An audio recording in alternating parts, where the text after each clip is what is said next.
अगला प्रश्न, मोहनजोदड़ो किस भाषा के शब्द से बना हुआ है?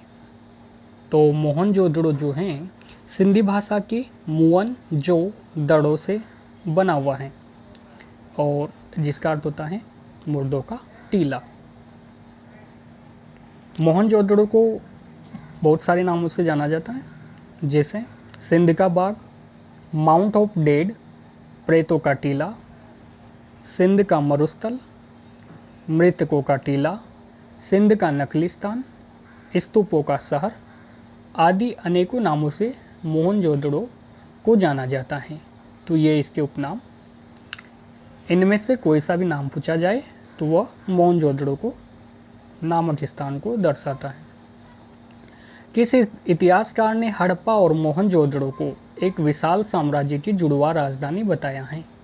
वो कौन सा इतिहासकार है जिन्होंने हड़प्पा और मोहनजोदड़ो को दोनों को संयुक्त रूप से एक विशाल साम्राज्य की जुड़वा राजधानी बताया है? तो वह इतिहासकार हैं स्टुअर्ट पिगट पीटर महोदय। स्टुअर्ट पिगट पीटर महोदय। अगला प्रश्न, मोहनजोदड़ो की सबसे बड़ी इमारत क्या है? तो मोहनजोदड़ो की सबसे बड़ी इमारत जो है वो विशाल अन्नागार है। यहाँ से विशाल अन्नागार मिले हैं और यही मोहनजोदड़ो की सबसे बड़ी इमारत है। प्रश्न संख्या 29, सर जॉन मार्शल ने किसे तत्कालीन विश्व का एक आश्चर्यजनक निर्माण कहा है? सर जॉन मार्शल ने किसे तत्कालीन विश्व का एक आश्चर्यजनक निर्माण कहा है?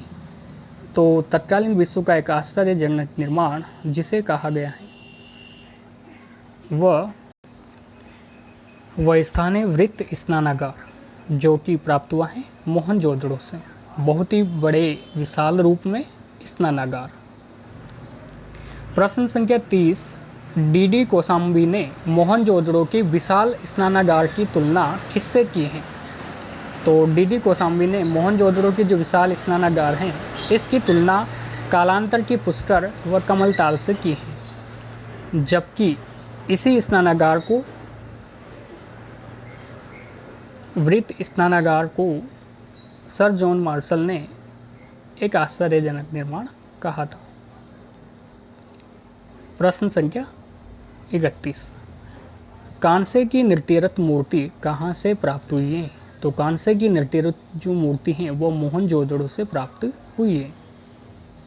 एक ऐसी मूर्ति जो कांसे से बनी हुई है, कहाँ से प्राप्त हुई है? मोहनजोदड़ो से। अगला प्रश्न,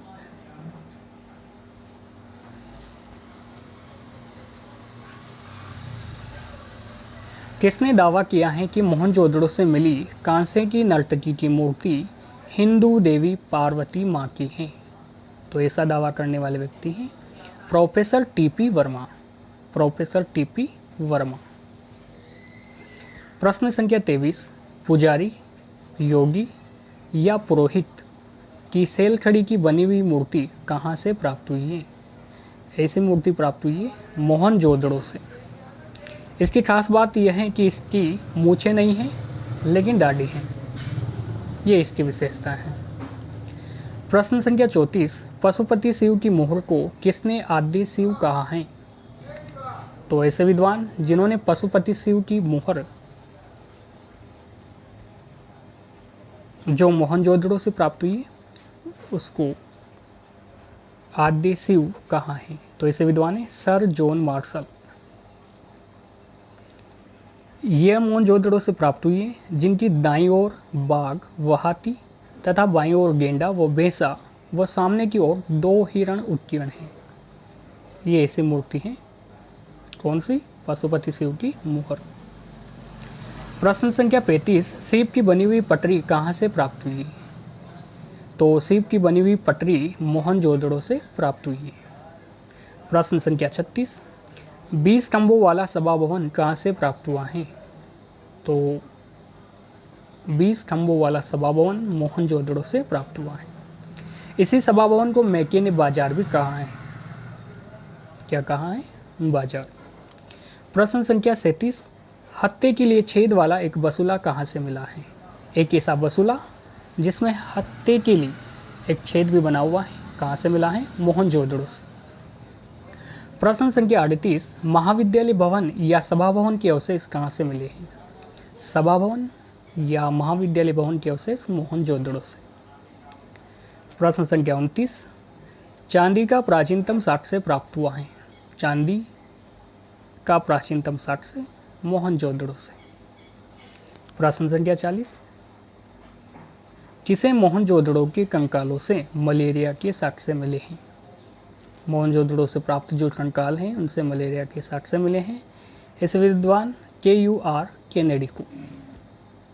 तो धन्यवाद दोस्तों वीडियो देखने के लिए। ये थे पार्ट 1 के बाद पार्ट 2 में कंटिन्यू महत्वपूर्ण प्रश्नों की श्रृंखला। पार्ट 3 के अंतर्गत आगे भी इसी प्रकार आपको लगातार महत्वपूर्ण प्रश्नोत्तरी मिलती रहेगी। तो धन्यवाद दोस्तों, जय हिंद जय भारत।